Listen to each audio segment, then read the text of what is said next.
Hello friends, आप सबका स्वागत है हमारे चैनल पे। तो आज मैं एक एनिमे रिव्यू करने वाला हूँ। जी हाँ, इसमें कैसा है, बिल्कुल टाइम पास नहीं करूँगा। जो मुद्दे की बात है मैं वही कहूँगा आपसे।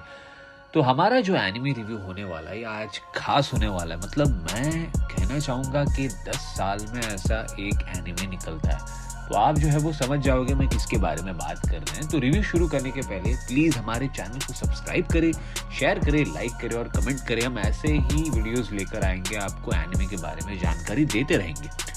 तो जो एनिमे के बारे में मैं बात कर रहा हूँ इसका नाम है द प्रॉमिस नेवरलैंड, जो 2019 में आया था। IMDb पे इसकी रेटिंग है 8.4। टोटल इसके अंदर 2 सीजन है। पहले सीजन में 12 एपिसोड है, दूसरे सीजन में 11 एपिसोड है। और जहां तक देखा जाए मैंने सोचा कि इसके और सीजन आएंगे, लेकिन अनफॉर्चुनेटली सेकेंड सीजन में ही पूरा कहानी इन्होंने एंड कर दिया है, फिनिश कर दिया है। तो आपको इसकी इंतजार करने की जरूरत नहीं है। तो हम जो है इसका रिव्यू शुरू करते हैं। तो प्रॉमिस नेवरलैंड मतलब एग्जैक्टली एक ऐसा कॉन्सेप्ट है जो राइटर ने लिखा है, मतलब जो हटके आप ऐसा सोच भी नहीं सकते कि कोई एक ऑथर इस तरीके की कहानी लिख सकता है, जो बच्चों से रिलेटेड है और एक ऑर्फनेज से रिलेटेड है। ऑर्फनेज मतलब मैं आपको बता दूं, ये अनाथ आश्रम होता है जहाँ पर अनाथ बच्चों को लाया गया होता है। लेकिन यहाँ पे जो स्टोरी होती है वो कुछ और ही होती है। तो हम जो है इसका रिव्यू शुरू करते हैं। तो मतलब पहला एपिसोड अगर आप देखोगे, पहले एपिसोड में जब 18वां मिनट शुरू होता है वहीं से ही मेन सस्पेंस शुरू हो जाता है।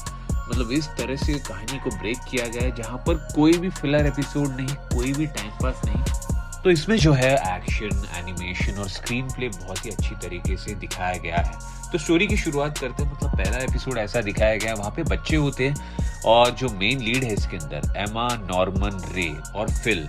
तो फिलहाल के लिए इतने को दिखाया गया, ये बड़े बच्चे होते हैं, बाकी बच्चों से भी बड़े होते हैं। बाकी के जो बच्चे होते हैं वो थोड़े छोटे होते हैं उम्र में, ये लोग मतलब बहुत बड़े और हर उम्र के बच्चे होते हैं, मतलब न्यूबॉर्न भी होते हैं, सब होते हैं। तो वहाँ पे एक मॉम होती है, तो बच्चों को वो हैंडल करती रहती है। तो मॉम जो है अचानक से एक दिन आती है और एक बच्ची को सामान पैक करने बोलती है और कपड़े पहनाती है और बोलती है कि इसका जाने का वक्त हो गया है, तुम्हें कौन अडॉप्ट करने के लिए आया हुआ है। तो बच्चे को ले जाती है वो वहां पर।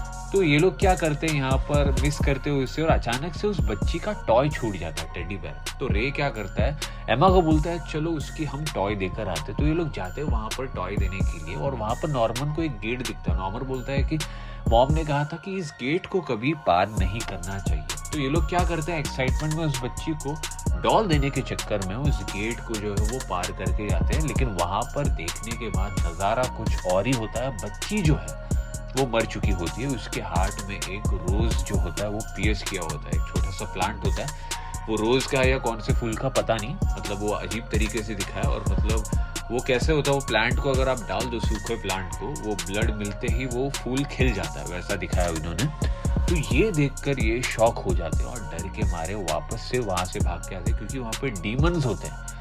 तो ये डीमंस को भी इन्होंने पहली बार देखा होता है और डीमंस को देख के डर के आके भाग के आते हैं यहाँ पे। तो वहां पर इनको पता चलता है कि ये जो है वो अनाथ आश्रम नहीं है, ऑर्फनेज नहीं है, ये एक ह्यूमन फार्म है जहां पर बच्चों को लाया जाता है शैतानों को देने के लिए। तो ऐसी जो है स्टोरी बढ़ती रहती है। यहाँ पे जो प्लॉट एंड ट्विस्ट खुलने लगते हैं और मॉम को भी पता चल जाता है कि ये यहाँ से एस्केप करने की कोशिश करने वाले। तो धीरे धीरे स्टोरी जो है वो आगे बढ़ती रहती है। फिर बाद में मॉम क्या करती है, मॉम जो है वो नॉर्मन को भी वहां से लेकर जाती है। तो एमा और रे और बाकी के बच्चे भी निराश हो जाते हैं और बाकी के बच्चों को भी यहाँ पे पता चल जाता है कि यहाँ पर क्या चल रहा है। तो एमा और रे उनसे वैसे ही बर्ताव करने के लिए बोलती है जैसे वो कह रही, ताकि वो मॉम को शक ना हो पाए कि ये लोग यहाँ से भागने वाले। ऐसे तैसे करके ये लोग जो है ऑर्फनेज में आग लगा देते हैं और मॉम को जो है वो कंफ्यूज कर देते हैं कि ये लोग यहाँ से नहीं जाने वाले। लेकिन at the end of the day आखिरी एपिसोड में ये यहाँ से जो है वो सक्सेसफुली भाग जाते हैं, क्योंकि नॉर्मन जो है वो जंगल में जब जाता है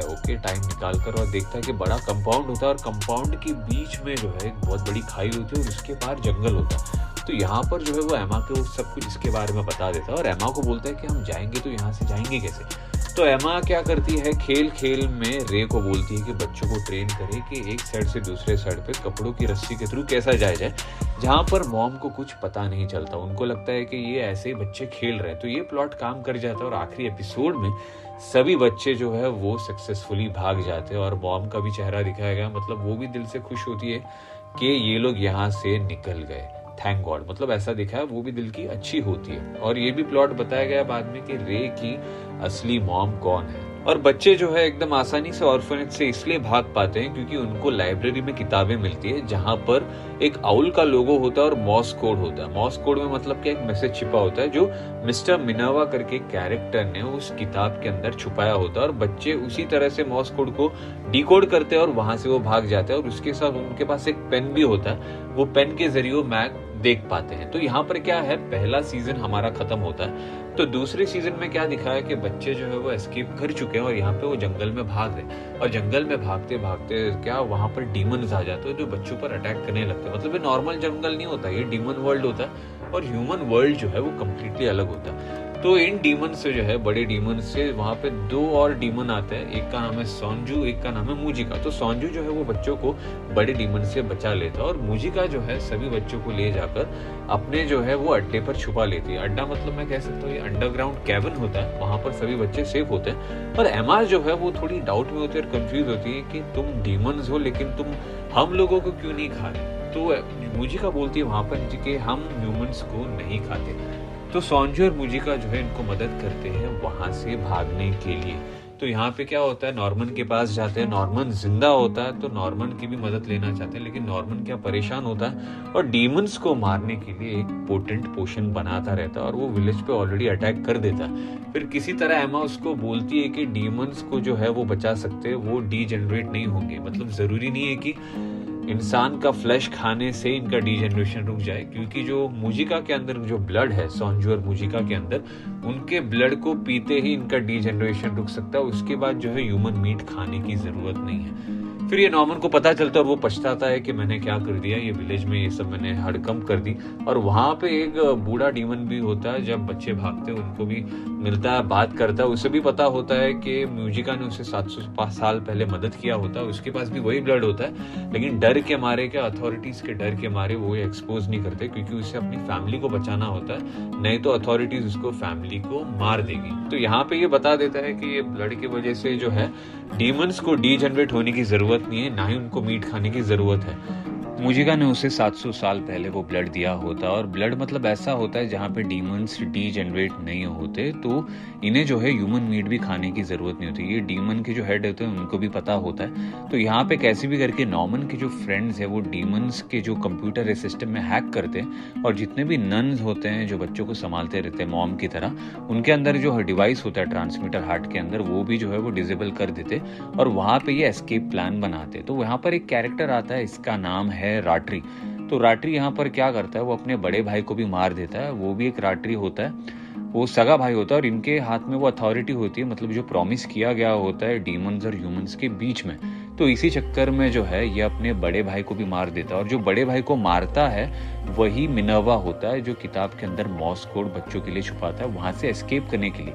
ये मैं डिटेल में नहीं बताऊंगा, नहीं तो स्पॉइलर हो जाएगा, आप इसे एपिसोड में देखिएगा, ये आपको बहुत मजा आने वाला है। तो राट्री जो है नन को बोलता है कि सभी बच्चों को यहाँ पर लेकर आओ और उनको जो है यहाँ पे इकट्ठा करो, लेकिन नन जो है वो राट्री पर ही हमला कर देती है और वो गेट खुलवाती है, और आधे बच्चे जो है वो गेट के थ्रू निकल जाते हैं। फिर फिल बोलता है एमा को कि तुम हमारे साथ नहीं चलेगी, तो एमा कहती है कि यहाँ पे कुछ चीजें पेंडिंग है, बाकी के बच्चों को भी बचाना है, और ये खून के बारे में जो है ये सबको बताना है, जो ब्लड के थ्रू सर्वाइव कर सकते हैं डीमन, वो सबको बताना है। तो एमा बोलती है फिल को कि मैं फिर तुमसे मिलूंगी। तो कुछ साल बीत जाते हैं, मतलब एनिमी में दिखा है, जैसे क्रेडिट सीन होता है लास्ट में, जब एनिमी का आखिरी एपिसोड एंड होता है उसके अंदर दिखा है एमा जो है वो डीमन अथॉरिटीज को कन्विंस कर लेती है इसके बारे में, और बाद में जो है एमा भी खुद ह्यूमन वर्ल्ड में आ जाती है। तो यहाँ पर देखिए स्टोरी जो है वो एंड हो जाती है, और ये हैप्पी एंडिंग दिखाया गया है, सभी बच्चे बच जाते हैं और जितने भी नंद होते हैं और बॉम भी ह्यूमन वर्ल्ड में आ जाते हैं।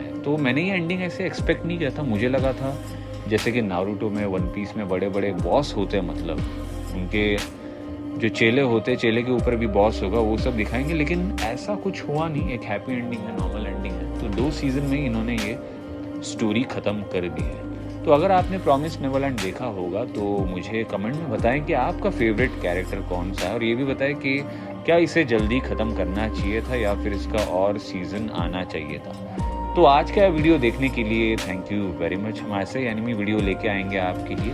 और इंतज़ार कीजिए हमारे अगली वीडियो का, और नीचे जो सब्सक्राइब बटन दिख रहा है वो भी दबा दीजिए, और बाजू में ही घंटी है तो घंटी पे भी क्लिक कर दीजिएगा, तो आपको जो है सभी नोटिफिकेशन आ जाएंगे। So once again have a good day, thank you very much.